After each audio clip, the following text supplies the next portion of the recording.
In this video, I'm going to be ranking the best obtainable power forward cards right now in NBA 2K25 My Team on a tier list here ranging from S that does go all the way down to D tier, and we have exactly 35 of the best obtainable power forward cards in this entire game. And what I do mean by an obtainable card, or these are the best 35 obtainable power forwards, is the fact that you're actually able to obtain these without spending crazy amounts of MT money on this game or crazy amounts of grind. Because for example, there's cards like 100 overall Chet in the Glitch Festival. Is that card obtainable for 99.9% of the player base?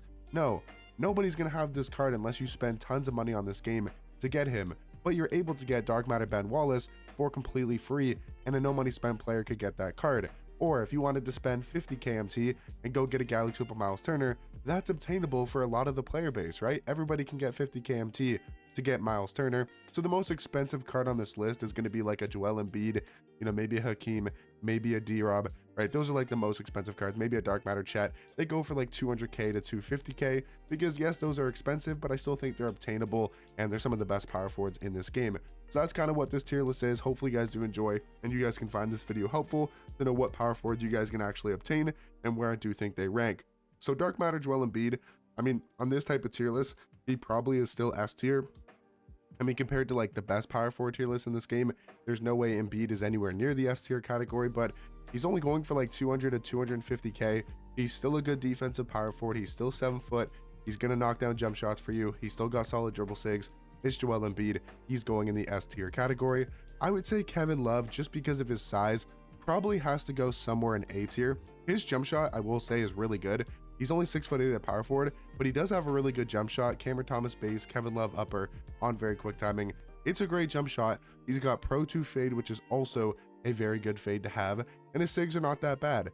But again, yes, he's got great stats. He has great badges. Like his defensive stats and badges are really good. His athleticism stats are really good. Obviously 97.3, every single Hall of Fame shooting badge you'll need. Kind of weird how they didn't give him any marksman, even though he's like an extremely short card. But definitely if you're going to get Kevin Love from the Glitch Festival, make sure to put mini marksman on this card because you're going to need it, being only 6'8" at the power forward position. Also guys, I didn't include any of these signature series festival cards because yes, you were able to get those cards for free, like cards like Bam, cards like Marc Gasol, right? Those type of cards, yeah, you could have got for free, but you're not able to obtain them right now. But I didn't want to include them on this list. I only wanted to have cards that are obtainable as I'm recording this video. So Kevin Love for the next couple of days is still technically available to get because and obtainable because he's still in the exchanges with the Glitch Festival. But yeah, I do think K-Love is going to be in the A tier category. I would say Bob McAdoo is probably B. He's a solid power forward card. I don't think he's as good as Kevin Love just because of the jump shot not really being up to par with Kevin Love, and he's only 6'9" at the power forward position, so not much of a height increase compared to Kevin Love, but a much worse jump shot. And I also don't think his dribble sigs are all that amazing. Talking about Diamond Larry Sanders, you guys will be surprised, but Larry Sanders is actually a beast, man. Like if you guys need a budget power forward from the Glitch Festival, I mean, this card is really good. 6'11" at power forward, 7'6" wingspan. The defensive stats are amazing. The athleticism stats are even better. Maybe not even better, but they're also really good. 95 driving dunk, 95 standing dunk. The thing about this card, he also does have a great jump shot, with the Naz Reid base and the Donovan Clingan upper on very quick timing. It's a great jump shot, and even having like the Russell Westbrook dribble style is going to help out this card a ton when it comes to moving and being able to dribble a little bit. So I do think Larry Sanders is actually going to be in that B tier category. Now Dark Matter Chet is still one of the best power forwards in this game, just in general, and when it comes to obtainable power forwards, he's definitely one of the best. I mean, his defense is amazing, his jump shot is solid, and he's not that much worse than that 100 overall Chet card. So for an obtainable power forward, he's probably one of the best to go out and try to get if you guys have enough MT for Dark Matter Chet. Now Pink Diamond Khalil Ware, I would say, is probably A. I mean, this card does play really good defense. He's 7 foot. He has the height over a card like Kevin Love, but he doesn't have a better jump shot. Kevin Love's jump shot is like 10 times better. But if you're looking for a taller power forward card, he's going to give you great defense, a solid jump shot, good finishing stats, good finishing animations, and has like a 95 standing dunk, I do believe, right? Either has like a 90 or 95 standing dunk. He has a really good player model with his afro. Yeah, 95 or 90 standing dunk, 95 driving dunk, but he's an exceptionally good card at the power forward position, and he goes for like 10k or lower. So again, super affordable and super obtainable. Now Dark Matter Pau Gasol, I'm going to go C tier. I know it might sound crazy to put a Diamond Larry Sanders over Pau Gasol, But realistically, I would take that card because he has a better jump shot. He's going to play just as good as defense, maybe even better. And he's only 1 inch. I think Pau Gasol's 7 foot exactly, right? So he's only 1 inch shorter than Pau Gasol. 7 foot, 7'4" wingspan. Larry Sanders actually has a longer wingspan. He's a lot faster of a card. He's a lot better defensively all the way around. And his jump shot is so much better than this Pau Gasol jump shot. So realistically, I think Pau Gasol is going to be in C tier. Now talking about the free version of the 100 overall Tim Duncan, I do think it's going to be top of S tier. Now, I wasn't sure if I include the Pro Pass card because technically that's obtainable, but it's obtainable with money. And I feel like the whole point of this tier list is to not, talk about cards that are, only available by spending money on this game. Even though I know a lot of people have this card and you're technically able to obtain him for like $20, but for however much the Pro Pass costs, I think it's like $10-15. So I don't want to include him just because I want to have this tier list for only like free cards and not like having to spend money on these cards to get them. So we're only going to include the free version of Tim Duncan, but he is still one of the best obtainable power forwards in this game, and he might honestly be the best. He is so good defensively. His jump shot is good. Even though it's his own release on very quick timing, it's actually a great jump shot. But yeah, if you guys have the Pro Pass, Tim Duncan, obviously use him over the free version, but I do think the free version is easily still going to be in the S tier category. Now, I would say Galaxy Opal Drummond is probably A. He's really good defensively. He has one of the best big man bases in this game, but that upper really kills the jump shot. I still feel like it's a decent enough jump shot, but if he had a better upper, he would honestly be in the S tier category. Now talking about Galaxy Opal Walker Kessler, I think he's solid. He seems more of like a center card to me, but I think if you want to run him at power forward, he might feel a little bit slow, but I do think he's a decent obtainable power forward in this game. His jump shot's solid, and he's going to give you really good interior defense. Now talking about Dark Matter Alexar, this is easily one of the best obtainable power forwards in my team. His defense is amazing. He's a very similar card to Dark Matter Chet. It kind of just comes down to whose jump shot do you prefer. Alexar's jump shot a little bit more than Chet's, but that really just comes down to preference. Now talking about Ryan Hollins, he's actually a great diamond card. I'm going to go like probably high C tier for Ryan Hollins, but I actually do think he's a good diamond. I would honestly say, it might be crazy to say, but I would maybe even take him over Pau Gasol at the power forward position. Galaxy Opal Dino, I think is either very close to S or very high A tier. I'm gonna go low S. I do think Dino is one of the best obtainable power forwards. I mean, he's just a great all-around power forward, and I think personally, I would take him over all of the power forwards that we currently have in A tier. So I'm gonna go A tier for Dino Raja. I think Sengun for me is probably high A. I think this card's good offensively.